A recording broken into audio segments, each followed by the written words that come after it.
কসবায় ট্যাক্সিতে রাহাজানির ঘটনায় মঙ্গলবার রাতে মোহাম্মদ সরফরাজ নামে এক ট্যাক্সি চালককে গ্রেফতার করলেও এখনও অধরা আরেক অভিযুক্ত। বুধবার অভিযুক্ত ট্যাক্সি চালক মোহাম্মদ সরফরাজকে আলিপুর কোর্টে তোলা হয়। ধৃতের বিরুদ্ধে 420, 120B, 406 ও 379 ধারায় মামলা রুজু হয়েছে। এর মধ্যে 420 জালিয়াতি ও 379 চুরির ধারা জামিন অযোগ্য। আমি আরও বেশি খুশি হতাম যদি পুলিশ এই তৎপরতাটা মিডিয়ার আগে নিত, কেন আমরা এটাই জানি যে আমাদের কোনো কিছু হলে ফার্স্ট আমাদের ল অ্যান্ড অর্ডারকে জানানো।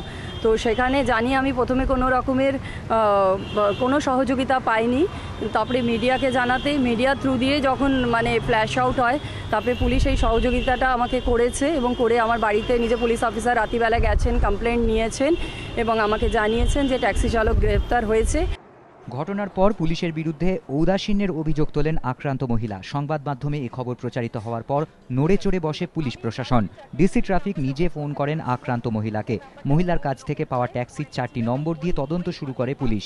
শহরে ওই নম্বরে 13টি ট্যাক্সির হদিশ মেলে। ডেকে পাঠানো হয় ট্যাক্সি চালকদের। তখনই ধরা পড়েন মূল অভিযুক্ত মোহাম্মদ সরফরাজ। পুলিশের দাবি, জেরায় অভিযোগ স্বীকার করেন তিনি।